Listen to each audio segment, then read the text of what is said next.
Hi guys, welcome to the total Hindu news analysis అండి. 2nd January 2020 total Hindu news analysis అనేది మనం చూద్దాం.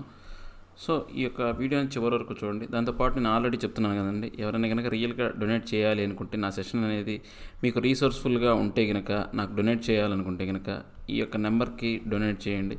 So కింద నేను డిస్క్రిప్షన్లో కూడా ఈ యొక్క ఫోన్పే కావచ్చు, ఈ యొక్క గూగుల్ పే కావచ్చు నెంబర్ అనేది ఇస్తున్నాను. ఖచ్చితంగా డొనేట్ చేయడానికి ట్రై చేయండి. సో నాకు కూడా సపోర్ట్ చేసిన వాళ్ళు అవుతారు, ప్లస్ మీకు కూడా ఒక సాటిస్ఫాక్షన్ అనేది ఉంటుంది. ఓకే, ఇంకా మనం యొక్క న్యూస్ చూసుకుంటే కనుక, expert panel cues the go ahead for Covishield. Covishield అనేది మన భారతదేశంలో సెరమ్ ఇన్స్టిట్యూట్ ఆఫ్ టెక్నాలజీ ఏదైతే ఉందో, ఆ యొక్క వాళ్ళు ఇక్కడ ఆక్స్ఫర్డ్ కంపెనీతో పాటు కలిసి చేసేటువంటి మందు అనమాట.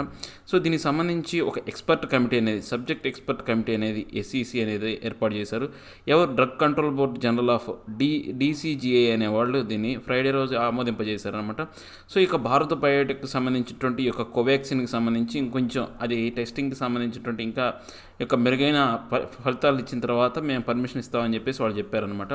సో ఇప్పుడు మనకి ఈ యొక్క కోవిషీల్డ్ ఏవైతే ఉందో, ఏదైతే ఈక్వలెంట్ వ్యాక్సిన్ అనేది ఆక్స్ఫర్డ్కి సంబంధించినటువంటి ఈ యొక్క ఆస్ట్రాజెనికా వ్యాక్సిన్ సంబంధించినటువంటి ఈక్వలెంట్ వ్యాక్సిన్ అనమాట. అంటే రెండు తయారు చేసింది ఒకే ఫార్ములాతో అనమాట. సో ఈ యొక్క Pune based serum institute of India అనేది ఏదైతే ఉందో, వాళ్ళు ఈ యొక్క వ్యాక్సిన్ని ఆక్స్ఫర్డ్ కంపెనీ వాళ్ళ సహాయంతో ఈ యొక్క వ్యాక్సిన్ తయారు చేశారనమాట. దీన్ని 1600 వాలంటీర్స్ మీద ప్రయోగించారు. సో ఇప్పుడు మనం కనుక చూసుకుంటే, యూకేలో దీనికి సంబంధించినటువంటి యొక్క అప్రూవల్ అనేది ఆస్ట్రాజెనికా పాటు ఎమర్జెన్సీ యూస్ కింద అప్రూవల్ అనేది వచ్చింది. దీనికి సంబంధించిన ఆస్ట్రాజెనికా అంటే రెండు ఒకటే రకమైనటువంటి మందులు అని చెప్పాం కదా. సో మనకి ఇప్పుడు తాత్కాలికంగా మన దగ్గర ఉన్నటువంటి డేటా ఏదైతే ఉందో, యూకే బ్రెజిల్లో చేసినటువంటి ఈ యొక్క ఫలితాల్లో 70% అనేది ఈ యొక్క వ్యాక్సిన్ అనేది ప్రభావవంతంగా ఉందని చెప్పేసి చెప్తున్నారన్నమాట. దాంతోపాటు 4 more found with new strains. అంటే ఇప్పుడు మనకు మ్యూటెంట్ రూపాంతరం చెందినటువంటి వైరస్లు అనేవి మనకు ఈ మధ్యకాలంలో యూకేలో బయటపడిందన్న, అలా ప్రతి దేశంలో కూడా బయటపడ్డాయి అనమాట. మన భారతదేశంలో అయితే 4 రకాలైనటువంటి మ్యూటెంట్స్ అనేవి, అంటే రూపాంతరం చెందినవి అనేవి మనకు బయటపడ్డాయి అనమాట. ఇప్పుడు వాటికి సంబంధించి సో మూడేమో మనకు బెంగళూరులో బయటపడితే, ఒకటేమో హైదరాబాద్లో బయటపడింది అనమాట. అంటే రూపాంతరం చెందిన అనమాట. ఈ యొక్క జీనోమిక్ మన సీక్వెన్స్ అనేది తీసుకుంటే రూపాంతరం చెందినట్టు అనమాట. సో ఈ గవర్నమెంట్ ఏం చేస్తుంది, ఇప్పుడు జనాలకి అవేర్నెస్ కల్పిస్తుంది అనమాట దీనికి సంబంధించి. సో అది పెద్దగా ఏముంది, మన అవేర్నెస్ అంటే తెలిసిందే కదా, మన ఫోన్ కాల్లో ఎలా వస్తే అలా ఏదైనా కొత్తగా పెడతారనమాట. Next, farmers attend to step up protest. అంటే ఇక ఫార్మర్స్ అనేవాళ్ళు ఏంటంటే, వాళ్ళ యొక్క ఇంకా ఆ తిరుగుబాటు అనేది ఇంకా తీవ్రతరం చేస్తామని చెప్పేసి వాళ్ళు వార్నింగ్ అనేది ఇచ్చారనమాట. ఇప్పుడు సంయుక్త కిసాన్ మోర్చా అనేవాళ్ళు ఈ యొక్క ఫ్రైడే రోజు వాళ్ళు ఏంటంటే, ప్రభుత్వం ఆ యొక్క ఏదైతే నిరసన ఏదైతే ఉందో సీరియస్గా తీసుకోవట్లేదు, దీనికి సంబంధించి మేము ఇంకా తీవ్రతరం చేస్తాము, పూర్తిగా ఈ యొక్క హైవేలు, హర్యానాకు సంబంధించినటువంటి హైవేలు ఏవైతే ఉన్నాయో వాటి మార్గాలన్నీ మూసేస్తాము. సో గవర్నమెంట్ అనేది దీనికి సంబంధించినటువంటి అంశాన్ని తీసుకోవాలా, గవర్నమెంట్ ఈ అంశాన్ని చాలా చిన్నదిగా తీసుకుంటుంది, అంత చిన్నగా తీసుకునేటువంటి పరిస్థితులు అనేవి లేవు అని చెప్పారనమాట. Next, housing for the poor middle class priority. అంటే ఇప్పుడు హౌసింగ్ అనేది వీళ్ళు ఒక ఏవైనా కానీ ఇలాంటి హౌస్లో అలాంటి నిర్మాణం అనేది జరిగినప్పుడు ప్రభుత్వం అనేది హౌసింగ్ నిర్మాణం చేసింది అనుకోండి, దానికి సంబంధించినటువంటి ఒక స్కీమ్ అనేది ఉంటుంది అనమాట. సో ఆ స్కీమ్ అనేది మనం గుర్తుపెట్టుకోవాలి. Prime minister Narendra Modi laid foundation stone for 6 light house projects అనమాట. చిన్న చిన్న ఇల్లు కట్టడానికి 6 సిటీస్లో అనమాట గ్లోబల్ హౌసింగ్ టెక్నాలజీ సంబంధించినటువంటి వాటి ఇనిషియేటివ్ కింద దీన్ని తీసుకొచ్చారనమాట. సో ఇది గవర్నమెంట్ ప్రయారిటీగా తీసుకురావడానికి జరిగిందనమాట. నెక్స్ట్ పేజ్లో కూడా మనం చూద్దాం. GST collections and on all time hire in December. So మనకు జిఎస్టీ కలెక్షన్స్ అనేవి మనం ఏమైనా చూస్తే డిసెంబర్లో హైయెస్ట్ వచ్చిందనమాట. ఇప్పుడు ఎంత వచ్చిందంటే 12% వచ్చింది. సో ఇంత ముందు కన్నా మనం ఏమైనా చూస్తే, పోయిన సంవత్సరం ఇదే టైంకి చూస్తే కన్నా ఎక్కువ, అంటే అంతకుముందు సంవత్సరం ఏమైంది, పోయిన సంవత్సరం 9.7 అనేది ఉంది, ఈ సంవత్సరం ఏమైంది 12% అనేది పెరిగిపోయింది అనమాట. సో 2017 నుంచి మనకు ఈ యొక్క జిఎస్టీ కలెక్షన్లు వసూలు చేస్తున్నప్పటి నుంచి డిసెంబర్ నెలలోనే మనకు అత్యంత ఎక్కువ శాతం, అంటే ఈ సంవత్సరం డిసెంబర్ నెలలోనే అత్యంత ఎక్కువ ఏంటంటే జిఎస్టీ కలెక్షన్స్ అనేవి మనకు వచ్చినాయి అనమాట. సో ఇక నెక్స్ట్, ఇంకా ఇది పెద్దగా ఏం లేవండి, ఇవన్నీ కూడా మనం పెద్దగా చెప్పుకునే ఆర్టికల్స్ ఏం కాదు.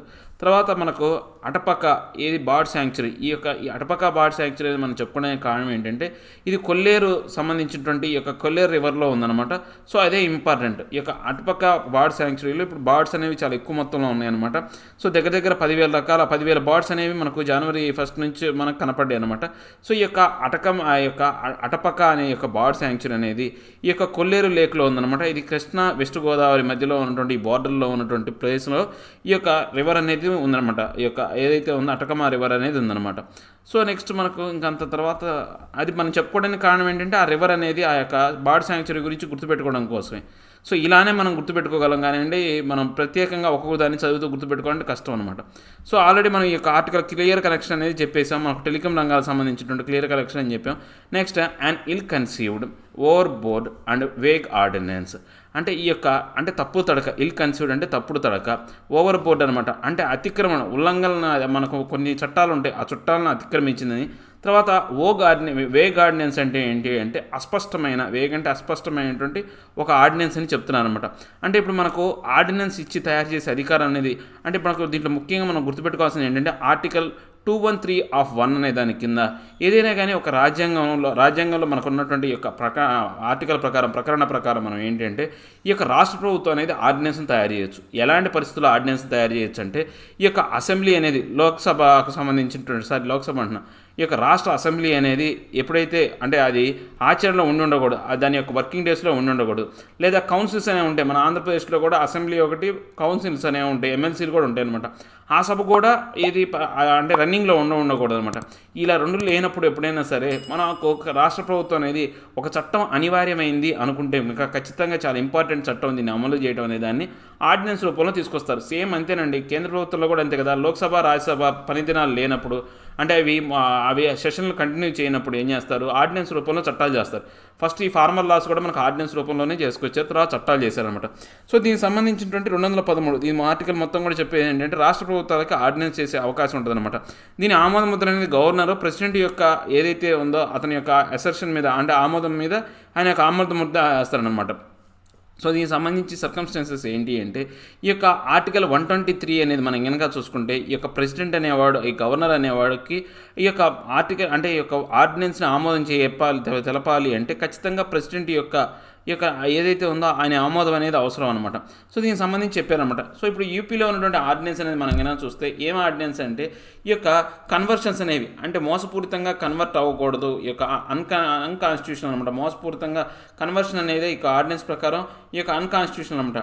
అంటే ఎవరైనా కానీ వివాహం కోసం మోసపూరితంగా, అంటే మ్యారేజ్ కోసమే కన్వర్షన్ అనేది జరిగితే ఆ యొక్క కన్వర్షన్ అనేది చట్టరీత్యా అనేది నేరం. సో ఆ చట్టరీత్యా కూడా అది చెల్లుబాటు అవ్వదు అనమాట. సో ఈ యొక్క కారణంగా ఇప్పుడు ఈ కొత్తగా ఆర్డినెన్స్ వల్ల పెద్దగా ఒరిగేది ఏం లేదు. ఎందుకంటే ఇప్పుడు మ్యారేజ్ టైంలో కన్వర్ట్ అవ్వకుండా మ్యారేజ్ ఒక నెల ముందో 2 నెలల ముందో నేను ఇష్టానుసారంగా కన్వర్ట్ అవుతున్నా అంటారు.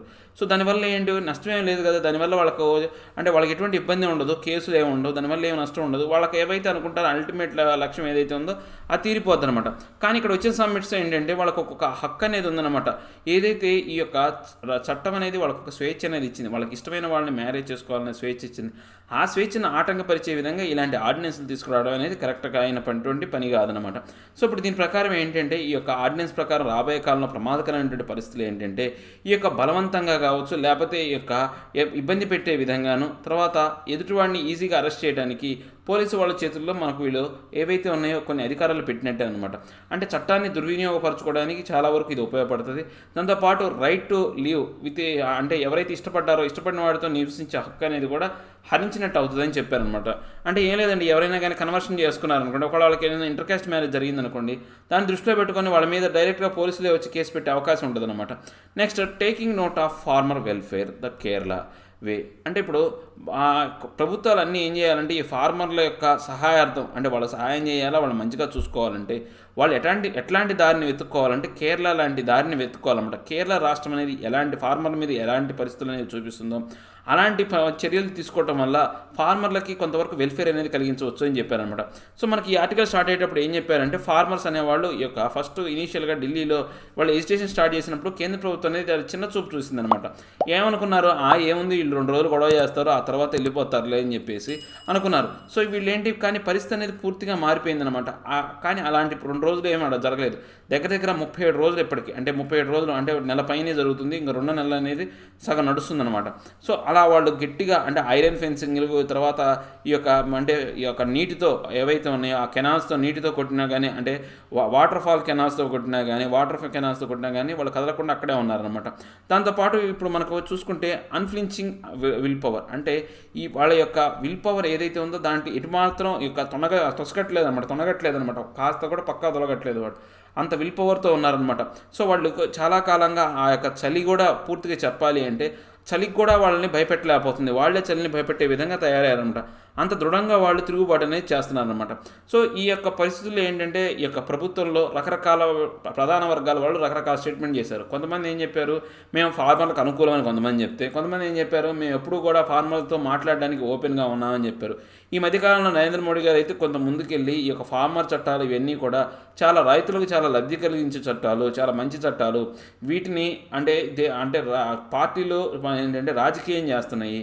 సో మా బీజేపీ పార్టీకి వ్యతిరేకంగానే ఇలాంటి పనులు అనేవి జరుగుతున్నాయి. ముఖ్యంగా దీనికి సంబంధించి లెఫ్ట్ ఎవరైతే ఉన్నారో లెఫ్ట్ లెడ్ గవర్నమెంట్ అయినటువంటి కేరళ ప్రభుత్వం అనేది దీన్ని బాగా ఇలాంటి దాన్ని రెచ్చగొడుతుందని చెప్పేసి చెప్తున్నాడు అనమాట. కానీ ఈ యొక్క అంశం అనేది చాలా తప్పు.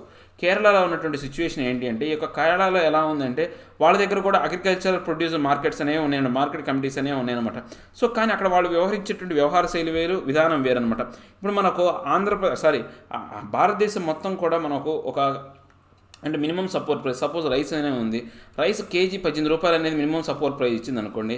కేరళ వాళ్ళ దగ్గర ఉన్నటువంటి రైతుల దగ్గర నుంచి మినిమం సపోర్ట్ ప్రైస్ కింద 27 రూపాయల 45 పైసలు అనేది పెట్టిందనమాట. అంటే వాళ్ళు యొక్క ఆహార ధాన్యాల సేకరణ అనేది కేంద్ర ప్రభుత్వం నిర్దేశించిన రేటు కన్నా ఎక్కువ రేటు పెట్టి కొనుక్కుంటున్నారు. ఒక రైసే కాకుండా చాలా రకాలైనటువంటి దగ్గర 16 రకాలైనటువంటి వేరియంట్స్ అనమాట. దాంట్లో పండ్లు ఉన్నాయి, ఆకుకూరలు ఉన్నాయి, అన్నీ ఉన్నాయి అనమాట. దాంట్లో మన ప్రకారం ఏంటంటే టెపోకా అనేది 12 రూపాయలు, బనానా అనేది అంటే అరటిపళ్ళు 30 రూపాయలు, గార్లిక్ అల్లం 139 రూపాయలు, తర్వాత పైనాపిల్ అనేది 15, టొమాటో 8, తర్వాత స్ట్రింగ్ బీన్స్ అనేవి 34, లేడీస్ ఫింగర్స్ 20, క్యాబేజీ 11, పొటాటో 20. ఇలా కేంద్ర ప్రభుత్వం నిర్దేశించిన రేట్ల కన్నా కొంత ఎక్కువ రేట్లు పెట్టే కొంటున్నారనమాట.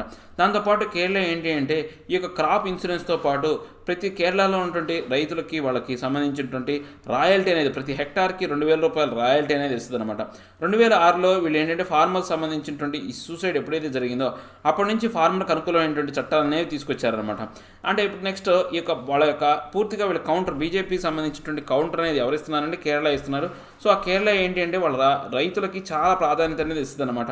సో ఇలాంటి కొన్ని పరిస్థితులనే మనం ఎలా చూసుకుంటే బీజేపీ అధికారికంగా ఉన్నటువంటి కొన్ని రాష్ట్రాల కన్నా కానీ కేరళలో ఇలాంటి ఫలితాలు అనేవి చాలా ఎక్కువగా ఉన్నాయన్నమాట. ఇప్పుడు మనం ఒకసారి కర్ణాటకలో కనుక చూసుకుంటే కర్ణాటకలో బీజేపీ ప్రభుత్వమే ఉంది, కానీ వాళ్ళు ఎటువంటి రాయితీ ఇవ్వట్లేదు. కేంద్ర ప్రభుత్వం ఎంత ఇస్తుందో అంతే ఇస్తున్నారనమాట. సో దీంతో ఇది కారణంగా అంటే కేరళ అనేది చాలా ముందుందనమాట. సో ఇప్పుడు కేరళ అనేది మనం కారణం చేయటమో లేకపోతే వాళ్ళ మీద నింద వేయటం అనేది సరైనటువంటి అంశం కాదు అని చెప్తున్నారు అనమాట. నెక్స్ట్ ఇది యొక్క ప్రీస్ట్ మర్డర్ అండి. మనం ఆల్రెడీ మనం చూసాం కదా, అభియా మర్డర్ కేసు అనమాట. సో ఇది మనం పెద్ద 28 సంవత్సరాల క్రితం జరిగినటువంటి మర్డర్. అది మనం ఆల్రెడీ దీనికి సంబంధించినటువంటి ఆర్టికల్ అనేది డిస్కస్ చేసాం. మీరు ఇంట్రెస్ట్ ఉంటే చూడండి, పెద్దగా ఇంపార్టెంట్ ఏం కాదు. తర్వాత మనకి యొక్క ఎక్స్పర్ట్ ప్యానల్ అనేది మన ఫస్ట్ పేజ్లో చెప్పిన దానికి ఇప్పుడు చూస్తున్నాం అనమాట.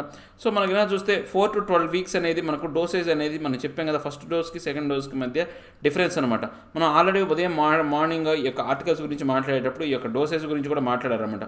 ఈ యొక్క డిస్టెన్స్ అనేది పెరిగింది అనుకోండి, ఫస్ట్ డోస్కి సెకండ్ డోస్కి మధ్య గ్యాప్ అనేది పెరిగితే ఎఫెక్టివ్గా పనిచేసే అవకాశం ఎక్కువగా ఉంది. కాబట్టి ఈ యొక్క డిస్టెన్స్ అంటే గ్యాప్ అనేది ఎక్కువ ఇవ్వాలనుకుంటారు. దానివల్ల ఏంటంటే నెంబర్ ఆఫ్ డోసులు అనేది తయారు చేయడానికి కూడా మనకు ఎక్కువ సమయం అనేది ఉంటుందన్నమాట.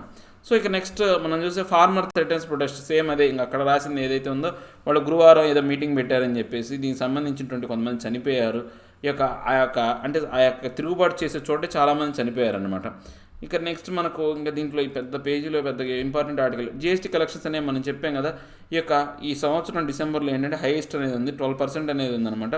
సో మనకు ఈ యొక్క హైయెస్ట్ ఏప్రిల్ కింద మనం చూసుకుంటే ఈ యొక్క 20% గ్రోత్ అనేది జీఎస్టీ రెవెన్యూలో మనం డిసెంబర్లో ఏదైతే మనం చూస్తే కనుక ఏ రాష్ట్రాల్లో అంటే రాజస్థాన్లో 16%, ఆంధ్రప్రదేశ్లో 14%, గుజరాత్లో 13%. తర్వాత రెవెన్యూ గ్రోత్ అనేది మనం కనుక చూస్తే 11% ఉంది, జార్ఖండ్లో 10%, వెస్ట్ బెంగాల్లో ఉంది, ఛత్తీస్గఢ్లో, తర్వాత వెస్ట్ బెంగాల్ అండ్ ఛత్తీస్గఢ్లో 10%, తర్వాత 8% వచ్చేసి తమిళనాడు, కేరళ, కర్ణాటక, ఉత్తరప్రదేశ్లో ఈ యొక్క జీఎస్టీ కలెక్షన్ కింద రాష్ట్రాల వారీగా ఇచ్చారనమాట. సో ఈ జీఎస్టీ అనేది మనకి ఏమైనా చూస్తే ఈ యొక్క 2019 ఏప్రిల్ కన్నా ఈ యొక్క రికార్డ్ కలెక్షన్స్ అనేవి ఈ యొక్క మంత్లీ అనేది మన ఎక్కువగా ఉన్నాయన్నమాట.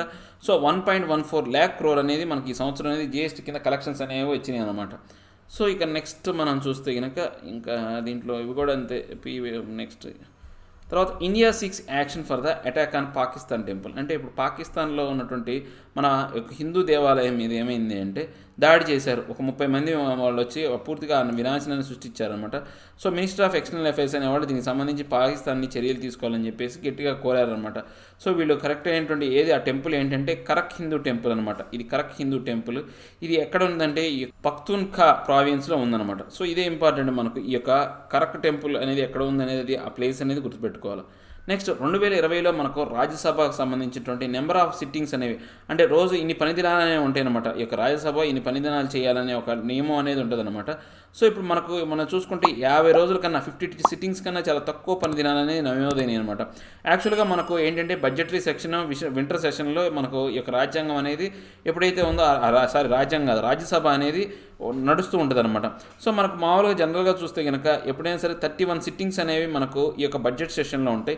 దానికి కానీ 23 సెషన్స్ అనేవి మాత్రమే ఉన్నాయి. తర్వాత వింటర్ సెషన్స్ అనేవి, అంటే వింటర్ సిట్టింగ్స్ అనేవి 18 రోజులు ఉంటాయి. కానీ ఇప్పుడు ఏంటంటే ఒక 10 రోజులు మాత్రమే కూర్చోగలిగారు అనమాట. సో కారణం ఎందుకని ఈ కోవిడ్-19 కారణంగా ఇలాంటి పరిస్థితులు అనేవి ఏర్పడినాయి అనమాట.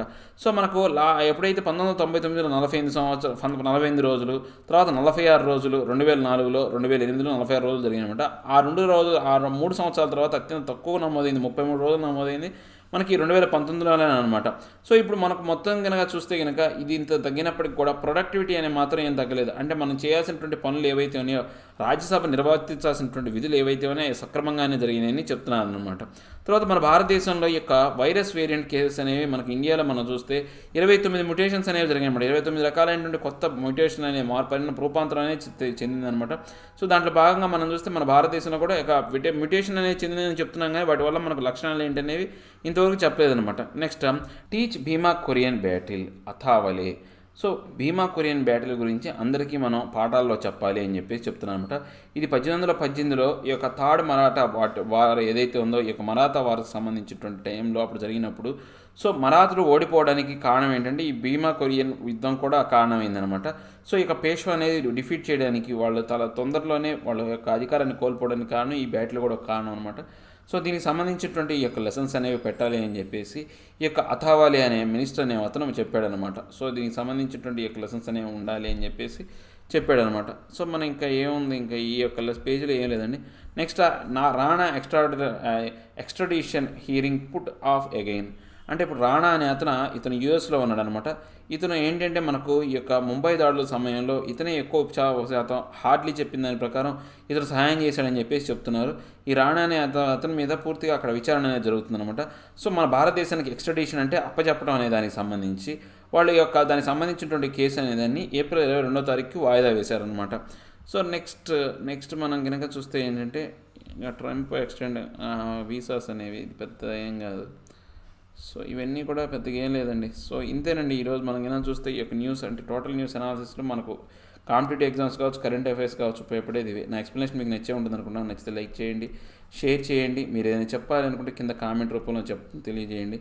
నా సెషన్ అనేది మీకు రీసోర్స్ఫుల్గా అయితే ఖచ్చితంగా మాత్రం డొనేట్ చేయడం మాత్రం మర్చిపోకండి. ఇంకా సబ్స్క్రైబ్ అవ్వడం ఎవరు ఉంటే సబ్స్క్రైబ్ అవ్వండి. Thank you very much.